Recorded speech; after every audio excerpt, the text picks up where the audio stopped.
Well, some high cap stocks actually dictated the twin market indicators. We saw some banking stocks driving the volume.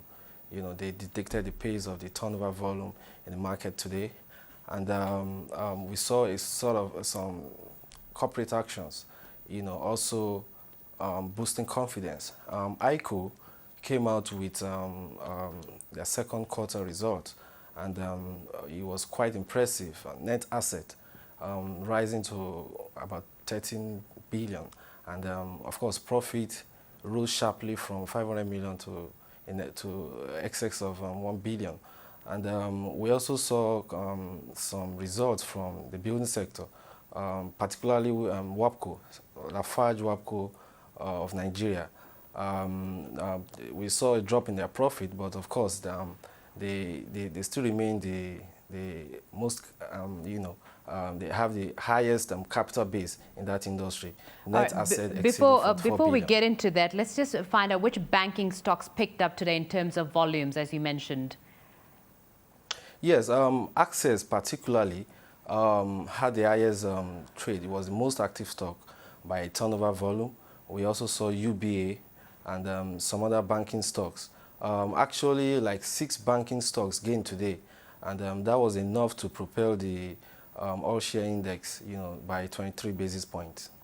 WAPCO, like you mentioned, came out with results, infrastructural developments happening in Nigeria at the moment. Why didn't that reflect in the results today? Of course, the cement manufacturer, we noticed that they've been incurring a lot of overheads lately, and we observed that they are doing a lot of financing and investing activities. So that's actually eats into their profits, and with that, they will be able to. They are also doing a lot of investment into power generation, so that with that they will be able to produce more than 100 megawatts, so that at least that would reduce the cost of fueling their factory. So that is going to pay off on the long term. And we see WAPCO as a long-term investment and with such value. And let's talk about ICO. What is the insurance sector? How is it trading like in Nigeria at the moment? Well, ICO, arguably the largest life player in the insurance sector. We saw recently, we heard of the sack of the MD, but investors were undaunted with that. The NICOM, the topmost regulatory body, advised the MDs of WAPIC Insurance and ICO to resign recently. So we expected that would affect the price, but it didn't to an extent. Because right now we have their second quarter result, which is looking very, very impressive.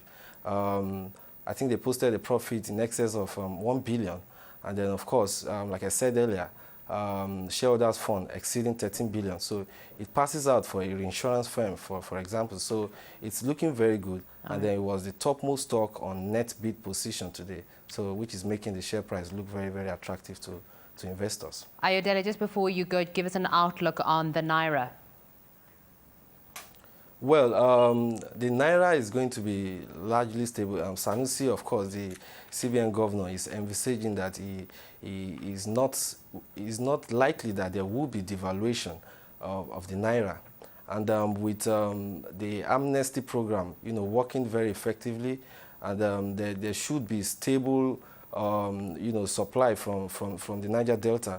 We see Nigerian producing, crude in excess of 2.5 million barrels, per day. So that should boost our foreign exchange. It should boost the inflow of Naira, and that would give the CBN the leeway to be able to meet the obligation in the foreign exchange market. So the Naira should, hover between 140 and 150 between the remaining part of the year. So all right.